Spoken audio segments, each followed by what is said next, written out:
I am Ray, and here is how religious people brainwash you to betray God. As Carl Jung once said, let me get the quote. I want to be accurate. I don't want to brainwash you on accident. Then I would be a fool. What did Carl Jung say? He said, one of the main functions of organized religion is to protect people against a direct experience of God. Who would have thought? First, I'm going to share with you who not to trust.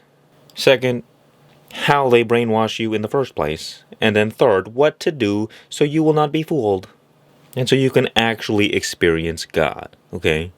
First things first, we have to understand the great human bias. I'm going to move this camera back just a moment. I want you to see my hands and what they do. This is better, see? Now I can be Italian and talk with my hands. My Italian ancestors would be proud. We have to understand the fundamental human bias that we all have. So looky here. We all have identity, and we got a lot of them. And you can call that identity ego. Ego is just the sense of me, the sense of individuality, our separate self. And that ego has all of these different beliefs and stories and ideas about themselves and about others and about the world. And this is the source from which we perceive the world, right? So with all of this, we create this map of our understanding of reality. And that map is order. It allows us to say, I kind of understand life enough, so when I go and walk outside, I'm not going to be taken and eaten by a Tyrannosaurus Rex. Because I understand clearly that the world is flat, it's only 10,000 years old, there were no dinosaurs. They were put there by the devil to fool us. Okay, getting carried away here. This ego, it's like a safety raft on the ocean of chaos. So all around us is chaos all the time. Just billions and billions of variables going on. It's also like a campfire, and surrounding you is a big dark forest. Now, whatever is near the campfire, it's the known. We know it. So there's order, and there's safety in order, because chaos is death. So we build the foundation of our life on this ego identity, and that helps support our whole life. Unfortunately, we're on a sinking ship, but we'll get to that in a moment. Let's see if you can think about it in your own life. You have a general understanding of the way life works, but what happens when life stops agreeing with your expectations, agreeing with your assumptions? Something happens that throws you for a loop. You didn't expect this to happen. Well, a piece of information that was unknown is now presented to you, and it creates anxiety. It's like poking a hole in that safety raft. A little bit of chaos is getting in. And depending on how big that piece of information is, well, it determines whether or not it's not a big deal, or you completely go down all the way to hell. Everything you understand and know to be true gets wiped away from you, and you fall into the ocean of chaos. And you go down and down and down until you reach the underworld, and then you go down further and reach hell. Everything you'd known to be true is a lie, gone forever, safety boat. That's called a dark night of the soul. It's also called a midlife crisis. And the reason this happens is because the ego, the identity, it's always changing. It's not reliable. It's not a stable foundation. So when you build the foundation of your life upon the ego, believing that you are this person, this is who I am, I'm a religious person, this is what I do, this is what I believe, well, eventually you're going to have a bad day. It doesn't matter what identity you claim. If you really believe that you are your ego, you're going to have a bad day. Because the storms of life are going to come, and you're going to be like a tree that doesn't have deep roots. Or like you've built your house on the edge of a cliff, and it's all rickety. There's no solid foundation. So when the wind comes and blows you away, your house falls down. That is what this is. Your ego is like your little house that makes you feel safe. Because what is known provides safety and security, and what is unknown has the possibility to kill you. And once you recognize this pattern, whoever is living from ego, they have such a strong bias that you can't trust what they say. And here is why. It all comes down to the survival instinct.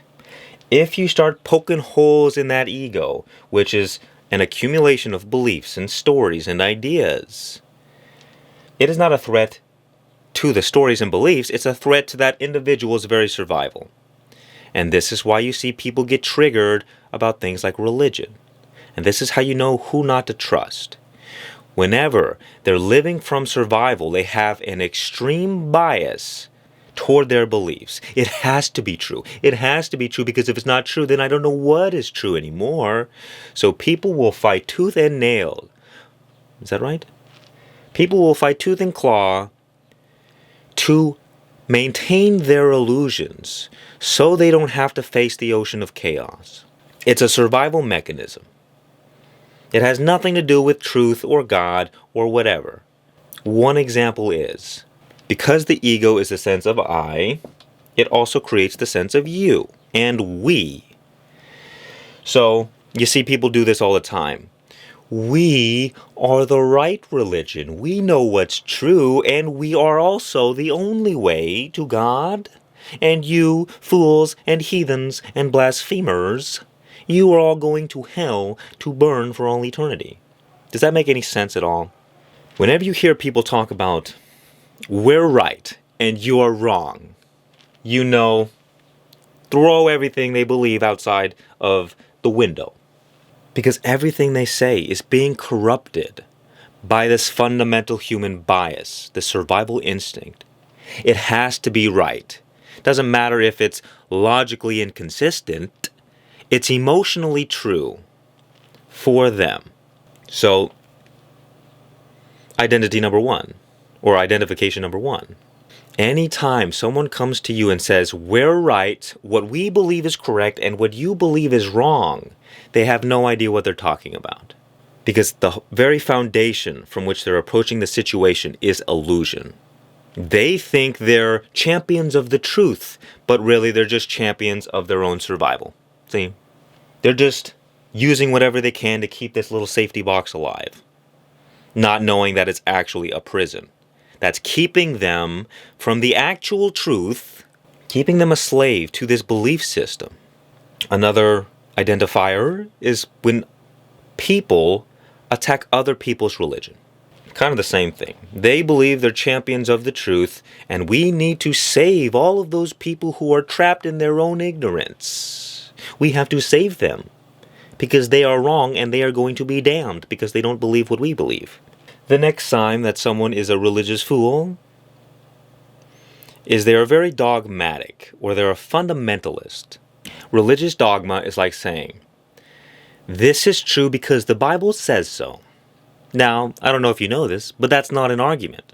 Again, there's this belief like, my holy book is my safety raft, and so it has to be perfectly true. So we just accept whatever it says because, well, you can see, it's just a survival thing.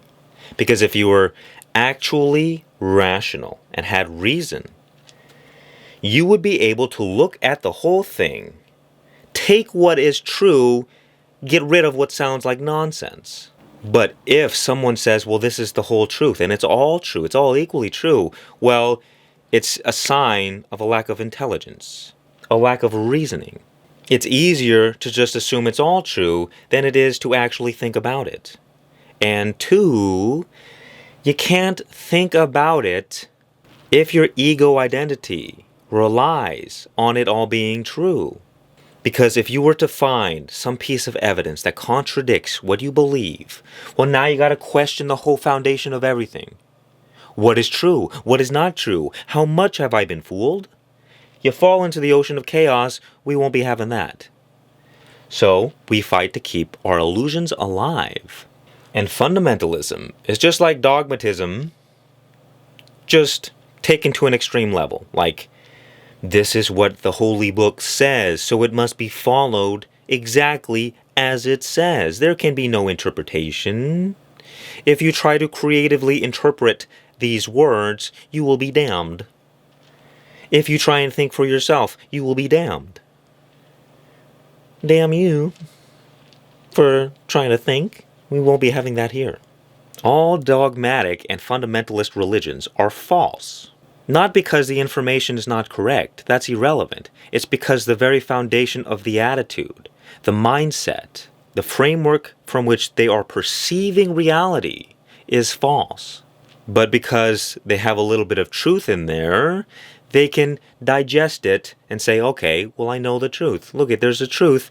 They're hyper-focusing on the tiny little piece of evidence, ignoring all that comes into contrary with what they believe, because they have to. And this brings us to the next identifying factor. They get emotional. Anytime you get emotionally triggered about anything, for that matter, you are living in ignorance. Getting triggered literally means you are temporarily going unconscious. So, resources go from your rational mind into your body and fuel emotional states. And it's a survival mechanism. So, imagine this. I start talking to you about religion, and I start questioning what you believe. And you start to feel that emotional, wait a minute, no, you can't be saying this. This is not right. This is not true. I have to. You feel the need to assert your authority, to assert your knowledge. No, this is wrong what you're saying. Here is all the facts. Let me quote the Holy Book. They're literally getting sent into fight or flight because that safety box is getting poked. It would be like me taking a knife and trying to stab your little raft. How do you like this? How do you like that? Of course, that person is going to fight back. Because without the safety raft, what are they going to do? It's ocean everywhere. Everywhere you look, it's just nothing. But we don't realize it's a sinking ship already. Because our ego identity, our beliefs, these stories, these ideas, they were never reliable in the first place. Yes, it is a necessary evil for most people because a lot of people can't handle the chaos. But it doesn't matter. It doesn't change the fact that this will not save you. All religion is nothing but a vehicle to God. That's the only purpose that it serves. Everything else is absolutely irrelevant. It either brings you closer to the end goal and gets you the result, or it doesn't. Everything else is a distraction. And that's where you can start seeing how silly people are. It's like saying, look at my Lamborghini. You like my wheels and my V12 engine? It's Italian engineering. Don't you see? It's better than your German Mercedes. Or your Ferrari. Are some vehicles better and more efficient than others? Sure. But it doesn't matter because all vehicles serve the same purpose. And you can see people spend their time, instead of driving to the destination, arguing with each other about how much better my vehicle is than yours. That's how you know they are hypocrites. Because they stand upright with their chests out and their loud mouths, claiming to be champions of the truth. And yet they spend their time with their actions in ignorance, doing the opposite, wasting their time doing things that don't matter. Do not listen to what people say. Watch how they act. It's like Jesus said on the Sermon on the Mount. When you pray, go to your room and pray to God in secret.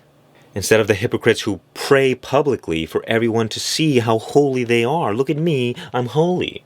Can't you see how great I am? The whole spiritual journey is between you and God and no one else. And you see, how religious people brainwash you is because their survival relies on their religious beliefs. They need you to also rely on those beliefs so they can feel even more safe so that the we, us over here, yes, we are correct. We are right. We are the children of God. We are the chosen ones.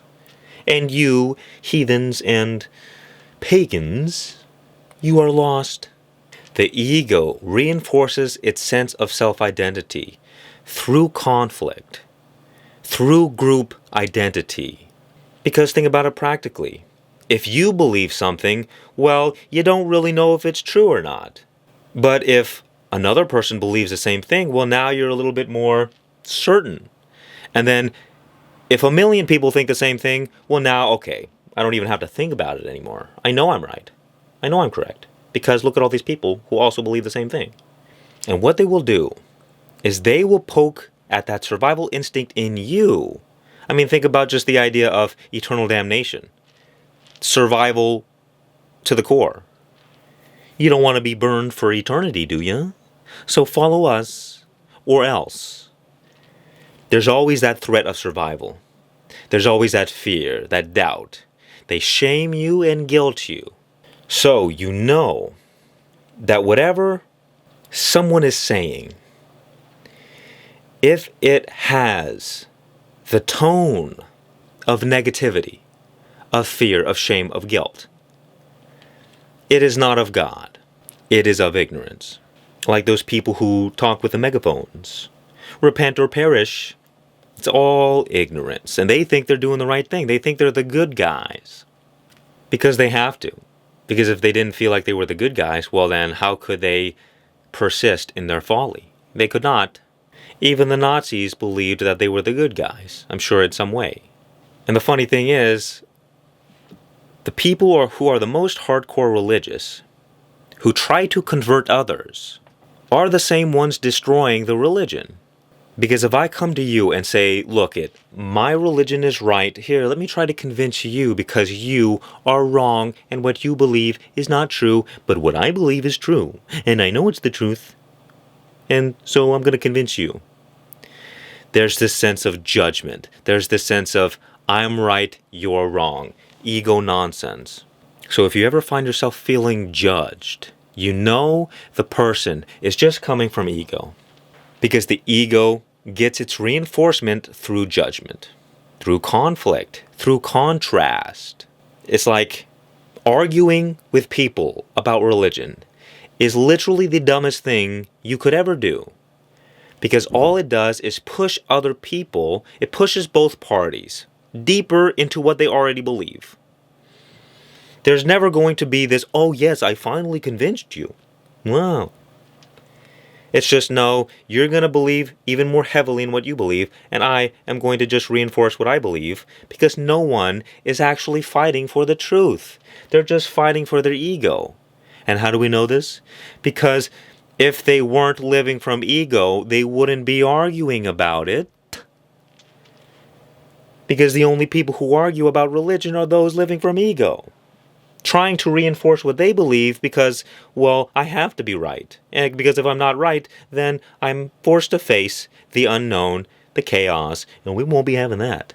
Someone who's really a champion of the truth, they might be religious. I'm not saying being religious is bad. I'm saying there's a whole lot of bad religious people who manipulate and destroy others through their own ignorance, thinking they're doing the right thing. Someone who is rooted in truth. First of all, they will not become defensive if you conflict with what they believe. They will not argue with you. They will not try to convince you of anything. And they will not judge you. And you will feel that when you speak to them. It's an energetic thing. They will say something akin to, this is how I see things. This is how I live my life. These are the results that I've gotten. These are the fruits of my life. They will simply present to you the information of their own direct experience, not just reciting words that they've heard from a book. And in that moment, you get to decide. Do these words resonate with you or not? And if the words do not resonate with you, they will not try to push the issue further because they don't care. Well, it's not that they don't care. They're just not attached. They may want the best for you, but they also know, well, I can't convince anyone of anything. Literally all you can say is, well, you're going to do what you're going to do. Do with this information what you please. That is how you know someone is an actual champion of the truth. Because they're just presenting the truth as they see it. It has nothing to do with judgment of you're wrong and I'm right. It's simply, here's my experience, what do you think? Here is how I see things, what do you think about it? There's no conflict, there's no war. Even if they have a religious ego identity, it's rooted in the truth. Because those who are rooted in the truth are secure. They've built the foundation of their life on something solid. And the only reason people get emotionally triggered is because they are insecure about what they believe. Because if they were secure, they wouldn't care if you badmouth their religion. Now think about how tough that one is. If I make fun of your religion and your prophet or whatever, right? Well, it might be hard not to try and, hey, wait a minute, because there's that strong identity. But those who are rooted in truth, who are secure, will say, well, my friend, that's your problem, it's not mine. So why would I make your problem my problem by arguing with you or getting emotional about it? That wouldn't make any sense now, would it? But think about, again, the survival mode. I gotta be a warrior to fight for my little campfire. So I gotta go attack you. You are a threat to my safety. Slice, slice. People who are insecure attack others. Nothing that is of God will give you fear. And look how many religious people use that as a tactic. It's been used for thousands of years. And it's the reason for all the terrible things done in the name of religion. What is of God will give you peace. It will give you love. It will give you joy. And this leads us to what we should do moving forward. So we got two sides of this equation. We got God and heaven, and we got anti-God and hell. You either go into the shadow of God, or you enter into God's light. All you gotta do is pay attention to how you feel within yourself. You use your emotional guidance system, which tells you, it's an inner compass that is guiding you back toward heaven. Or it's telling you, hey, you've temporarily strayed off the path, return. Anything that gives you peace is of God. Therefore, anything that takes away your peace is not of God. Now, there's a big thing we got to deal with here. And I don't even know if I want to go into it. You don't know whether or not something is right or wrong. Because in addition to whatever action or behavior you engage in, there is also your judgment about it. And it is your judgment that takes away your peace. So for example, you may struggle with some addiction. And you may think, well, the addiction is bad. This is a sin. Because I feel worse after I engage in it. And there may be some truth to that. But I don't believe that the action is really ever the problem. But the problem is always your judgment about it. Your judgment of yourself being a sinner. Doing the wrong thing. Well, of course you're going to feel bad if you think you've done the wrong thing. Whether it's objectively right or wrong, we don't really know. Because if you reframe the situation, the story in your mind to say, well, if I'm going through this, it must mean that God is trying to show me something. There's a lesson to be learned here, perhaps. Well, then guess what? You stop feeling so bad about it. And you start feeling more peace, even if you engage in the self-destructive behavior. So you know it was your judgment causing the problem, making you feel bad. And in changing the judgment of yourself to not judging yourself, there is peace. That which is not of God is that of fear.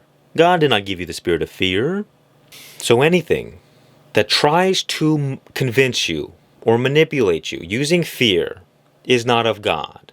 Doesn't matter if they polish the poop, make it look nice, pretending they are holier than thou. They are forces of the darkness, pretending to be good. The worst kind of evil, because at least people who are purely evil are honest. They don't care what you think. But the most repulsive kind of evil is the evil done by those who think they're doing the right thing. That which is of God will bring you joy, and it will bring you love. And that which is not of God will take away these things. And lastly, we'll throw in abundance there too, because God is the source of abundance. So, if you're living in poverty, guess what? You are being influenced by the forces of the demonic. Who would have thought? Poverty is demonic. Should be a YouTube video. So all you gotta do is start becoming more aware of this emotional guidance system, of this inner compass that is guiding you back toward the light. You write down or you take note of the things that bring you peace. What are the things that you love to do? And what are the experiences that bring you joy? You write those down and you just do more of those. And then you write down all the things that are the opposite and you stop doing that. You at least try. So too, when you hear someone speak, when you feel those words, doesn't matter what they say, do you experience more peace or joy or love? Because those who are rooted in truth will naturally express these things, like a tree whose roots are in the ground of being, whose roots are in the ground of God. Their fruits will express as such. And those who are grounded in ego will express fruits that are of this nature. So they'll make you feel judged. They'll make you feel bad for believing in what you believe. They'll make you feel like you are wrong. They'll make you feel like you are doing the wrong things. Even if you are doing the wrong things, it doesn't matter. Because the person judging you is not rooted in truth. So what do they know? They know nothing. When you see someone being judged, or perhaps you are judged yourself, do not look at the one being judged. Look at the one doing the judging and ask yourself, are they reliable? Are they rooted in truth? And you will know them by their fruits. Because words can be manipulated all day. I can be charismatic and I can master my body language so your unconscious doesn't recognize the nonsense that I'm speaking. That's how cults are started. But the truth never lies. Energy never lies. Doesn't mean the person is perfect, but you know the intentions from which they're coming from by the fruits of their experience. If someone thinks they're doing the right thing, but the end result is bad, they were never doing the right thing, they were just being manipulated by the forces of darkness. So too, even if you make endless mistakes, if the fruit is ultimately good, the end result is good, then it doesn't matter. The intentions were good. What I've explained here is why they say the road to hell is paved with good intentions. Not because the intentions were actually good, but because they thought they were good. They thought they were doing the right thing, but the end result is wrong. So that means they were not doing the right thing. And yet, if the end result is good, nothing else matters. And if you want a story that will bring you over here, here it is. It doesn't matter what happens to you. God is always in control. All the demons and the forces of darkness are irrelevant. All the reptilian overlords and the powers that be, the Matrix, it's all irrelevant. The forces of evil have no power. The darkness is an illusion. The game has already been won. The story is finished. You put light and darkness in the same place at the same time, light wins, effortlessly. So whenever you're going through a struggle or a problem, or you're engaging in some self-destructive behavior, life isn't going your way. There is no such thing. Life is always going your way. We are just attached to our animal body that wants to pursue pleasure and avoid pain. Life is always working out perfectly for you. Doesn't matter what you go through. Because from this monkey mind, this monkey perspective, we don't like the pain. We don't want to suffer. But from God's perspective, well, sometimes what is mercy for the soul is the death of the ego. And with death comes extreme suffering and pain and misery and hell. And because we are so stubborn and attached to our ego is leading us off a cliff, and sometimes God has to say, strike you down with lightning. And we feel like we are offended by God, but it's just the ego that's offended, and we are just attached to our ego. When you hear someone speak, ask yourself, would I trade places with them? Do I want to live the life that they're living? Do I want their fruits? And if the answer is no, well then why would you listen to them? All religion is, it's people, like different restaurants, serving you different types of food. People are arguing like, well, Chinese food is better, or Mexican food is the best. Do you like burritos? Well, our burritos are better than your Chinese food. Your Chinese food is wrong. No, every religion was designed for a different target audience. There is no one way.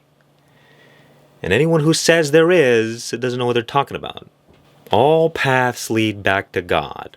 All rivers lead back to the same one ocean. And if you don't like the food that is being offered, stop eating it, because your body is telling you this food is not for you. There are many people who listen to my words and are like, yep, I'm going to eat this like a buffet. And there are some people who listen to my words and say, is my food wrong? Is my food bad? No, people just have different taste buds. So don't get caught in the whole nonsense of what is true, what is not true, what is right, what is wrong, are they correct, is this the right religion for me? It doesn't matter. Experiment. Find what you like to eat. And once you taste the fruit of God, you know, oh well, I just keep following that. And the path unfolds naturally. There's no one blueprint that fits everybody. Your spiritual journey is unique to you. And the best way to not be fooled is to trust your own inner guidance. But of course, someone's going to come along and say, well, I think the Bible says not to trust yourself. What is the actual quote?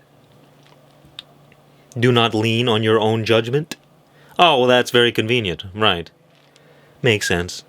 Because God is within you. Therefore, you have access to source, the source of all information, and you don't necessarily need to get it outside of yourself. It doesn't mean you can't. It's always funny. It's like I have God's phone number in my phone. I can call God up at any time, ring, ring. Hello, God. What do you think about this? And then people say, well, no, you have to read the Bible. You have to find the truth in here. This is where the truth is. It's like, well, that's great. Sure. Why not? It'd be foolish not to read it. But don't come to me and say, well, you're doing things wrong. Or this is the only truth. This is the only way. Because that is how people keep you from God. And this is why religious people often manipulate others to betray God.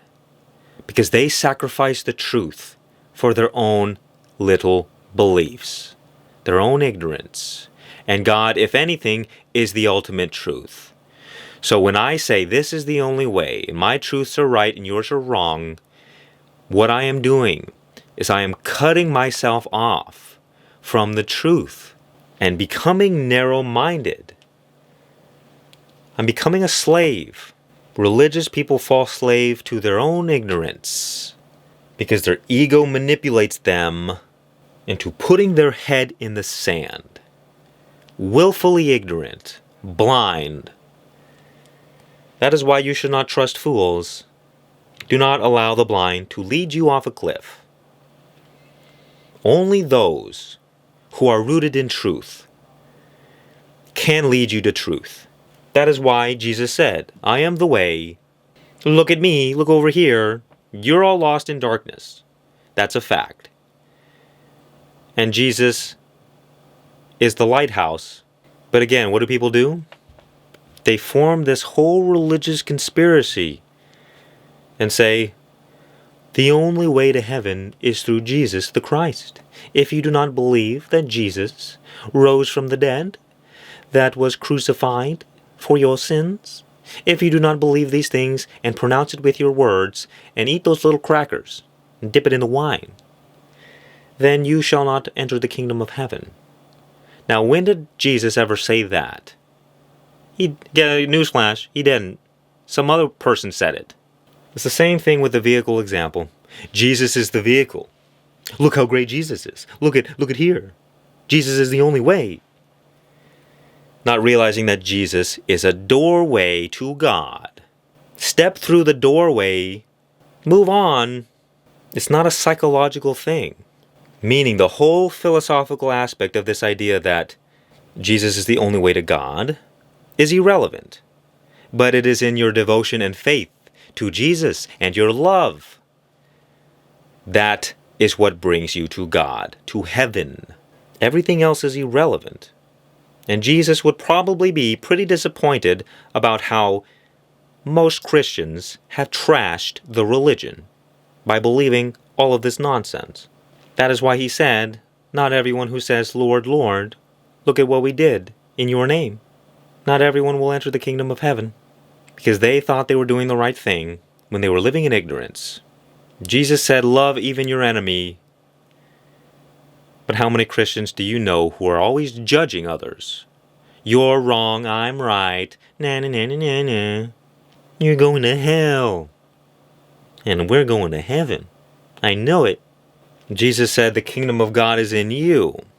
Not follow a man who lived 2,000 years ago. Create a religion around him, and tell everyone that, well, that guy is the only way. When Jesus himself clearly stated, you have direct access to God. You see, because people live from their ego, they also judge Jesus through that lens. So they think Jesus was talking about, follow me, Jesus the man. Jesus the man is the only way to heaven. But what Jesus was actually saying, he was saying, me, Jesus, and God are one. And therefore he earned the title of the Christ. But that same Christ, that same light is in you. And when you follow him, you recognize the light in your own self and return to your true Christ nature. Not to be a slave to someone else, but to stand in your own sovereign authority. And perhaps here we have the greatest example of what is of God and what is not of God. What is of God will set you free, and what is not of God will enslave you. So ask yourself, are you a slave to your religious beliefs? Are you a slave to your thoughts and your stories about what you think is the right thing? Do you have this long list of should and should nots? Not that you can't have rules, not that you can't have guidelines on how to live your life, but think about it practically. You cannot break a rule and also feel good about it. But you have to ask yourself, do I need to live from that rule? And this is the difference between people who are truly spiritual and people who are religious. People who are spiritual will always be fundamentally rebellious, because all things of this world will enslave you. And that includes religion. For most people, religion is like putting on this tight suit. It's uncomfortable. I gotta live my life by all of these rules, and I have to obey them all, or I'm going to hell. We can't be having that. No sex before marriage. No profanity, no tattoos. I gotta go to church every Sunday. If I don't honor the Sabbath, then I'm going to hell and they're gonna stone me to death. What does that even mean? The Bible clearly says, if you work on the Sabbath, you will be put to death. And if you think that is equally true as the word of Jesus, well then, there's no hope for you. Every religious text is going to be full of contradictions. You can't believe the whole thing. Picking and choosing is not a bug, it's a feature. It's a sign of intelligence. And being unable to question, being unable to have the balls to go against everything and say, what if it's not true? What if I have been fooled? Doesn't mean you go full nihilist. God loves those who step into their own sovereign authority. And God also loves those who rely on God like little babies. But whatever I say, at the end of the day, is irrelevant. It's all about you and God, building your own relationship to God, making your own conclusions about what is true. Again, me, I'm just another vehicle. Vroom vroom. I'm just, literally all I am is a finger. Just a pointing finger. If you can just erase the rest of me, here I am. I'm just a finger. Or maybe I'm a puppet. I'm the puppet. Look at over here. Oh, not, yep, over here. It's literally all I am. Just pointing you, hey, look over here. Everything else is irrelevant. I'm not telling you, hey, you gotta believe me and only me. And if you don't believe me, well then, you will be damned. Because that is a cult. And perhaps this is the greatest secret to never be fooled by anyone, any spiritual authority ever again. If the spiritual authority gives you the power, then they can be trusted. But if the spiritual authority takes away your power and puts it on themselves or puts it on anything else, then you gotta be wary because you're giving your power away. And whatever you give your power away to, you are a slave to. And slavery is not of God. Doesn't mean discipline is not of God. Doesn't mean you can't follow the rules, follow the commandments. It means you're not attached to them. Therefore, you are not blind, you are seeing clearly. But so long as you're attached to your beliefs, the stories in your head, to your ego, to your identity of who you believe you are a slave operating under the forces of darkness, pretending to be moral and righteous. And you cannot be free from that. When you're focusing on arguing with other people, that is why on the spiritual journey, God isolates you. Because that is when you develop a relationship with God, you discover the truth in your own self. You cancel out all the noise of distracting ego nonsense, and you seek the truth in you. And that is the only way to get pure, uncorrupted wisdom. Everything is designed to lead you back to this truth.